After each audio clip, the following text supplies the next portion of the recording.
ابو ذر رضی اللہ تعالیٰ عنہ فرماتے ہیں کہ حضور نبی کریم صلی اللہ علیہ وسلم نے ارشاد فرمایا کہ 3 بندے ایسے ہیں کہ قیامت کے دن اللہ پاک نہ ان سے کلام فرمائے گا اور نہ ان کی طرف نظر رحمت فرمائے گا۔ ان میں سے ایک بندہ ٹخنوں سے نیچے کپڑا لٹکانے والا، نمبر 2 کسی بندے پر احسان کر کے احسان جتلانے والا، اور نمبر 3 جھوٹی قسمیں کھا کے اپنا مال بیچنے والا۔ حضرت جابر رضی اللہ تعالیٰ عنہ فرماتے ہیں کہ 3 بندے ایسے ہیں کہ اللہ پاک نہ ان کی نماز قبول فرماتا ہے اور نہ ہی ان کی کوئی نیکی اوپر جاتی ہے۔ ان میں سے ایک بھاگا ہوا غلام کہ جب تک وہ واپس آ کے اپنے مالک کے ہاتھوں میں ہاتھ نہ دے دے۔ اسی طریقے سے وہ عورت جس کا خامند اس سے ناراض ہو جب تک اس کا خامند اس سے راضی نہیں ہو جاتا۔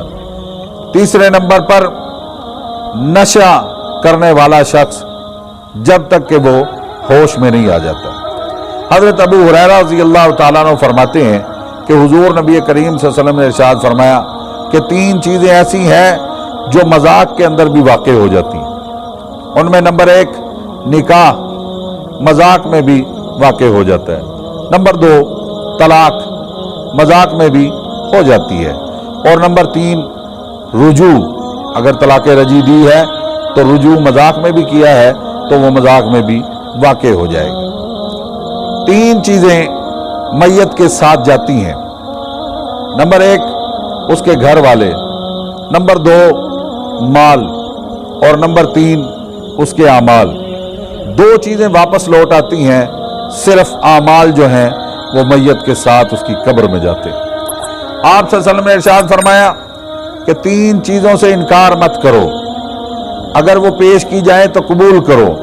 ان میں سے ایک دودھ جب پیش کیا جائے تو انکار نہ کیا جائے، نمبر 2 خوشبو، اور نمبر 3 تکیہ۔ اسی طریقے سے مولانا شمس الحق افغانی رحمہ اللہ فرماتے ہیں کہ اس امت کے زوال کے 3 اسباب ہیں۔ پہلا سبب حب المال، مال کی محبت، نمبر 2 کراہیت الموت، موت سے نفرت، اور نمبر 3 ربط مع اللہ کے اندر کمزوری کہ اللہ کے ساتھ جو تعلق ہے وہ بہت زیادہ کمزور ہے۔